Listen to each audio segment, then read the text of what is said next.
O key of David, opening the gates of God's eternal kingdom, come and free the prisoners of darkness.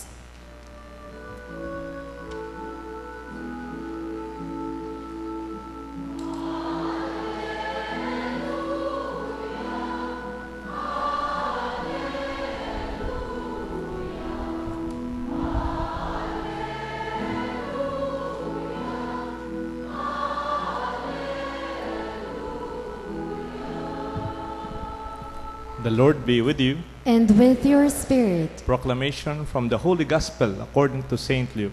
Glory to you, O Lord.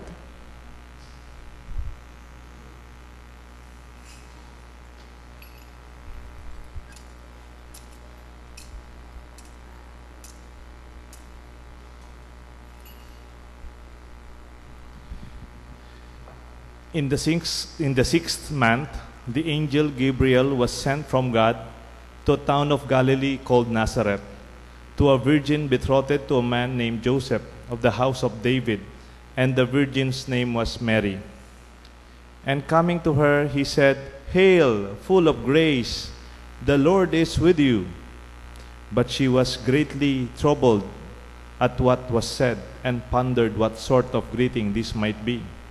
Then the angel said to her, "Do not be afraid, Mary, for you have found favor with God. Behold, you will conceive in your womb and bear a son, and you shall name him Jesus. He will be great and will be called Son of the Most High. And the Lord God will give him the throne of David his father, and he will rule over the house of Jacob forever, and the kingdom there will be no end." But Mary said to the angel, "How can this be, since I have no relations with a man?" And the angel said to her in reply, "The Holy Spirit will come upon you, and the power of the Most High will overshadow you. Therefore the child to be born shall be called Holy, the Son of God. And behold, Elizabeth, your relative, who has been conceived a son in her old age, and this is the 6th month for her who was called barren, for nothing is impossible for God."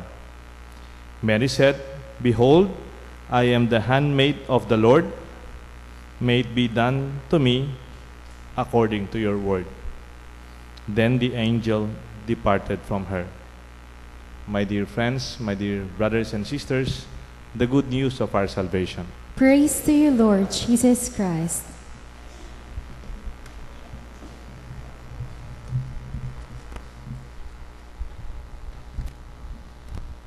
In the name of the Father, the Son, and the Holy Spirit. Amen.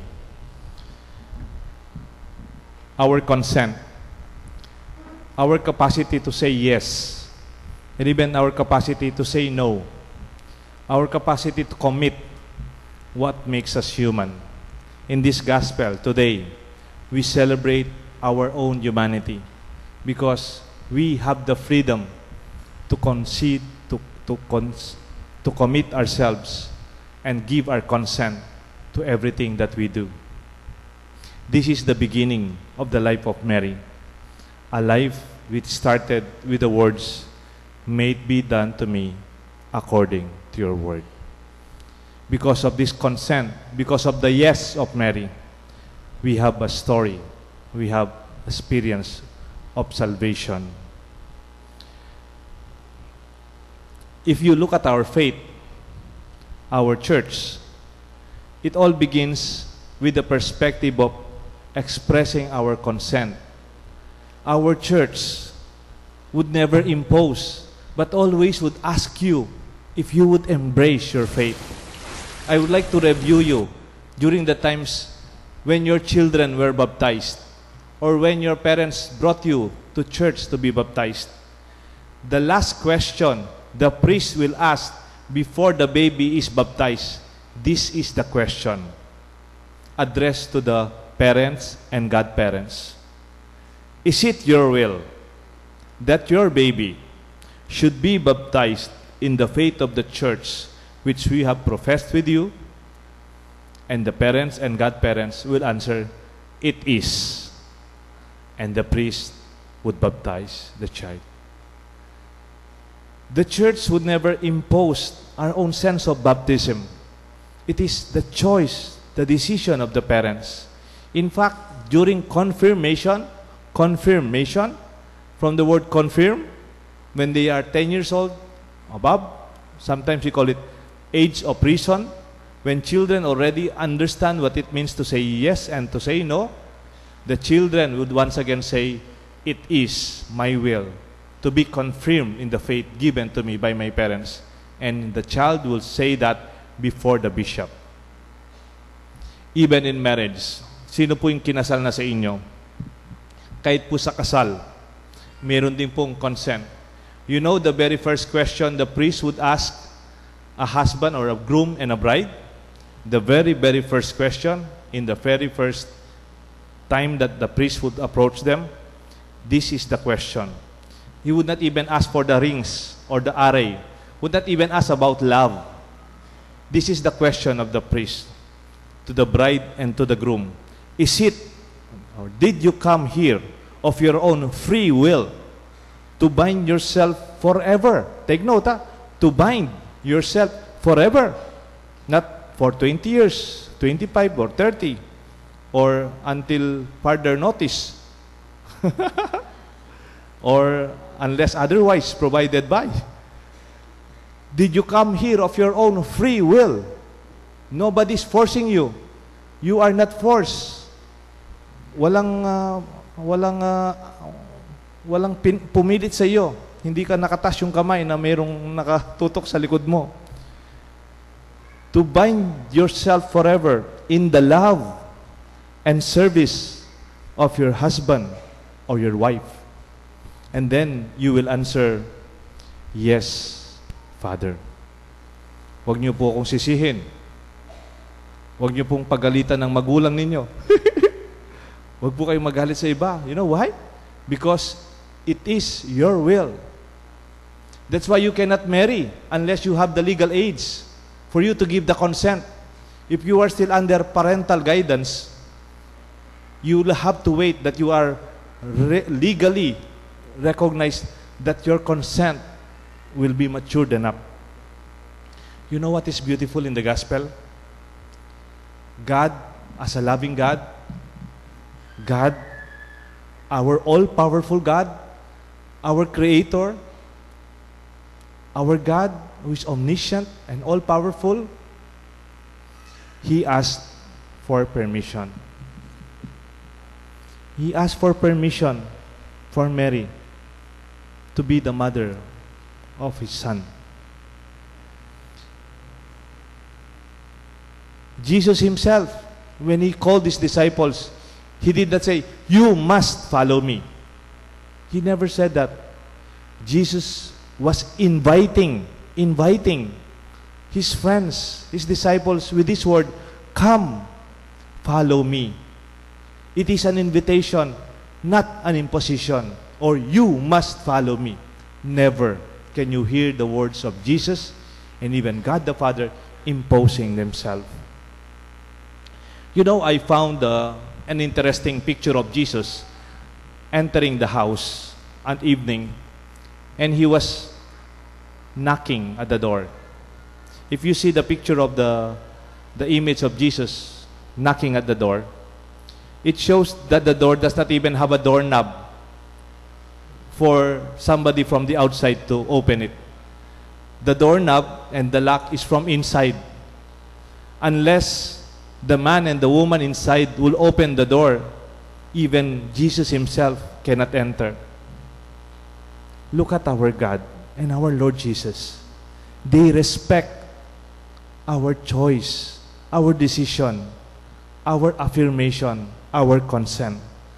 Isn't that wonderful in a relationship? You know what I celebrate with the love of God? The real love that comes from God, it does not impose. May I repeat? Real love, a love that is reflective of the divine love of a powerful God, is never imposing. When you are imposing yourself to your children, you are forcing yourself to another person, and you claim it is love, I doubt it. Because love is liberating. Love is respecting. Love is willing to wait. Love is allowing you to make your decision, to respect your humanity, to give your consent, even in the most smallest things. Even when you do good, you must ask them if they would not accept it.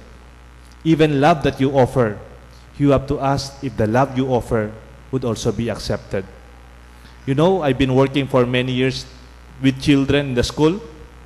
It is very difficult for students in the school and even in the seminary, those students to become priests in the seminary. We do not usually use the word discipline. You must. No? We'd rather use the word cooperate. Cooperate. Come. Be with us. Cooperate. Let us work together. We are not forming you. We're not looking into a person na parang bobo, na walang alam. No.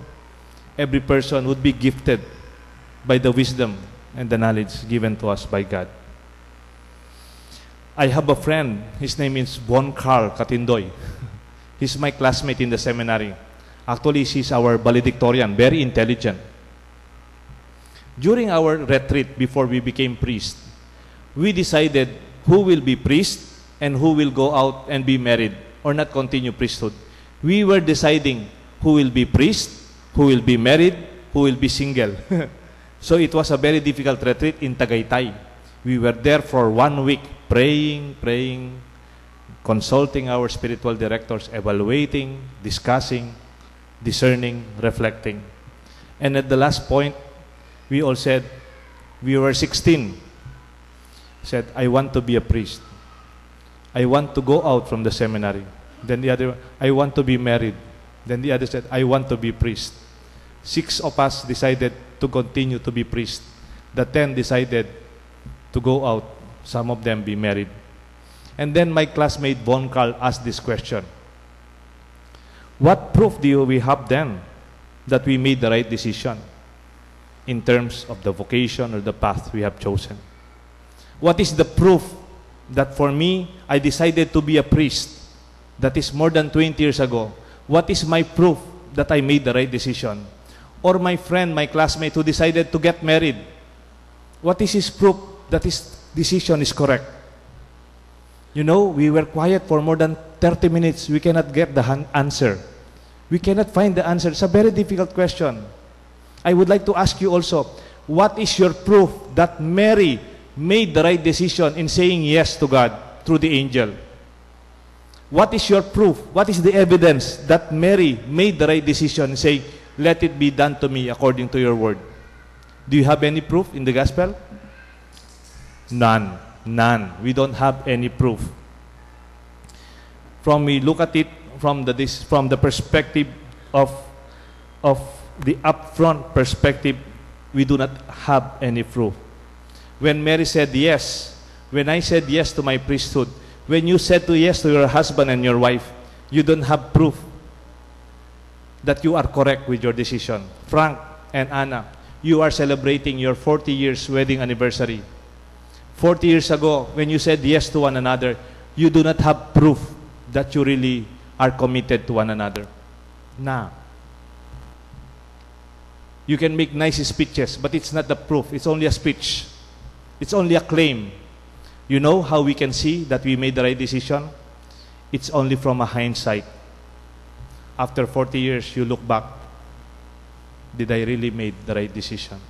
Your life will be the testimony.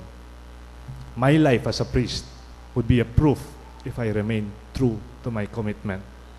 Your commitment, where you are, is that the start of your relationship. It is always from the perspective. And that makes our relationship wonderful. And when we look back, our commitment is something we celebrate from a hindsight and an ongoing. And today, we celebrate the yes of Mary. Not because she said yes in this gospel at the beginning of Luke, but because through her life, when we look back, how she remained faithful by the foot of the cross. When Jesus was carrying his cross, when Jesus was preaching, when Jesus was crucified, When Jesus was resurrected, when Jesus ascended back to heaven, Mary was faithfully standing by her yes and until the end. Even beyond the death of his son, she remained. That's why we are proud to profess this gospel. You know why? Because this commitment was realized from a hindsight. Looking back, binuhay niya ang kanyang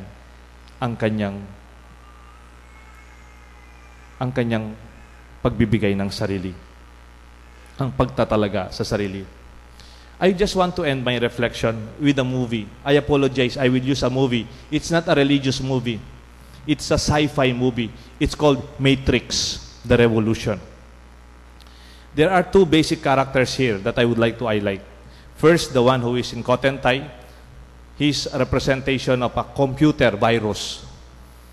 This computer that taking over our life. The computer are more intelligent than us. Their memory is far beyond our memory.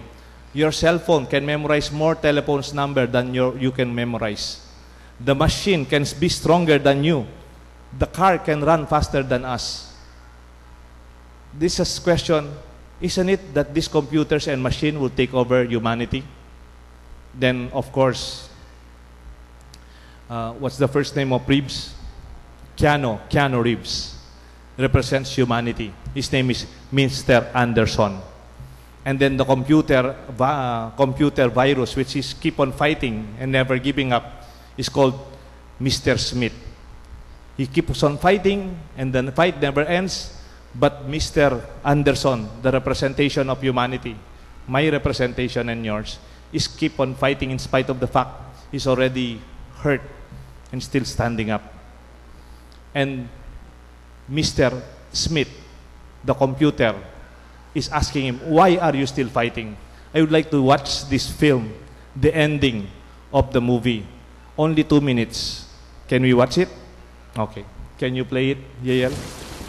This is the ending of the movie. Trilogy. After 3 movies, they only wanted to deliver this. Those are more enemies. The virus.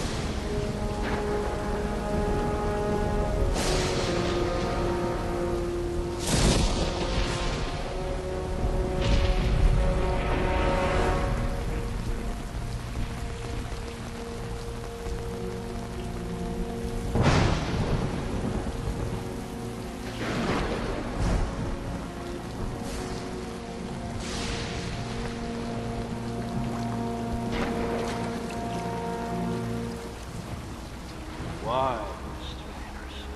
Why? Why? Why do you do it? Why? Why get up? Why keep fighting?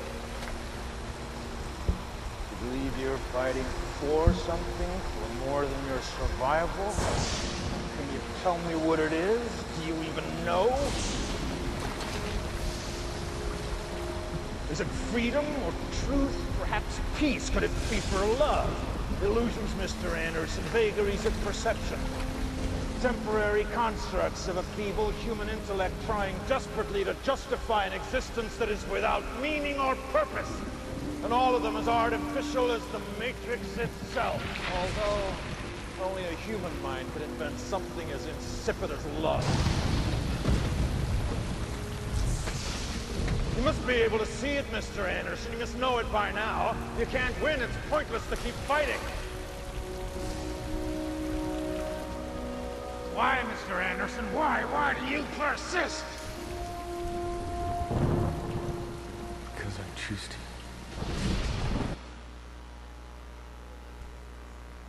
Because I chose to. The computer at this time was banished because the computer realized it does not have a choice. It is only programmed what to do. And as Mr. Smith asked, why, Mr. Anderson? Why are you still fighting? Why are you still standing up? Why are you persisting? You failed. You know you will not win. Why are you still standing up? And Mr. Anderson simply answered, because I chose to. It was my decision. It's my choice. And then Mr. Smith realized he's only a computer. He does not have a choice. And the movie ended. I invite you to have your Thanksgiving. In our Thanksgiving, my dear friends, let us thank the Lord for our life commitment. Do you remember your own commitments in life?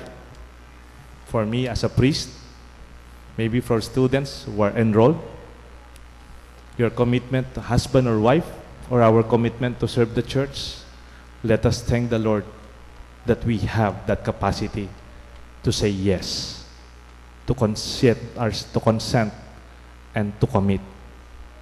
And lastly, I would like to offer to you, with you, our own renewal of our life commitment. Whatever commitment we have made, kahit utang man lang ho yan, sinabi mong, oo, mamambayad ako. Ano man yan, you said yes to love somebody. You said yes to serve something. You said yes something. Realize it. It makes you human. It makes us celebrate who we are before God. And that makes us all-powerful before anything else. And maybe we still have a few minutes. I just want to invite Anne and Frank to stand before us and commit once again their lives before the church and say, yes, I do. As they commit themselves, let us renew ourselves in them. Imaginein ho natin, kahit hindi tayo puti at hindi matangos ang ilong natin, let us see ourselves in Anne and Frank recommitting, rededicating their love as we also have our own love. Kung kasama niyo po yung asawa niyo, you can hold their hands. Kung kasama niyo po yung pamilya niyo, hold their hands. Kung wala po siya ngayon, pagdasal natin sila. And let us commit ourselves with Frank and Anne. Anne, I would like you to have here and Frank. You have many visitors. After this, you feed them.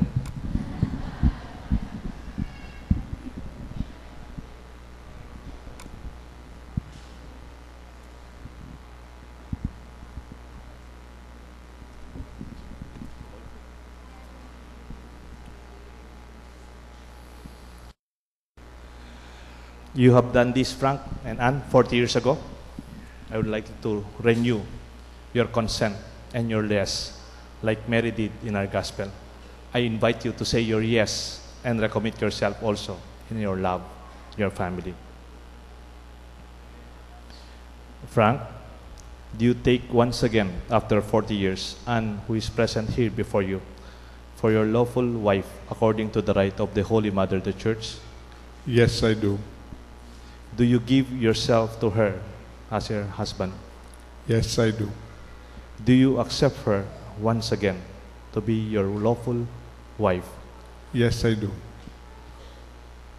And to you, Anne, do you once again, after 40 years, renew to take Frank here present before you for your lawful husband according to the right of our Holy Mother, the Church? Yes, I do. Do you once again give yourself to him as his wife? Yes, I do. And do you accept him as your lawful husband? Yes, I do. Can we also pray with them to commit ourselves with our own commitment in life? Grant us, O Lord, Grant us, O Lord, to be one heart to be one heart and one soul and one soul from this day forward, from this day forward, for better or for worse, for better, for worse, for richer, for poorer, for the richer, for the poorer, in sickness and in health, in sickness and the health, even death even death will not do us part. will not do us apart. You hold hands. And I, by the ministry of the church entrusted upon me with your community in our church, we confirm and we celebrate the love and commitment and the consent that you have given 40 years ago. May it go on the years to come and forever. The Father, the Son, and the Holy Spirit. Amen. Hold hands, Frank.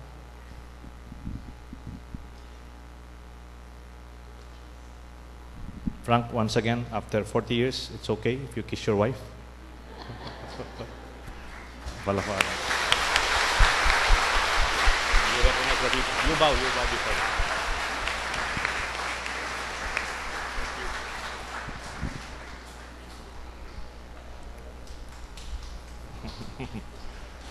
Let us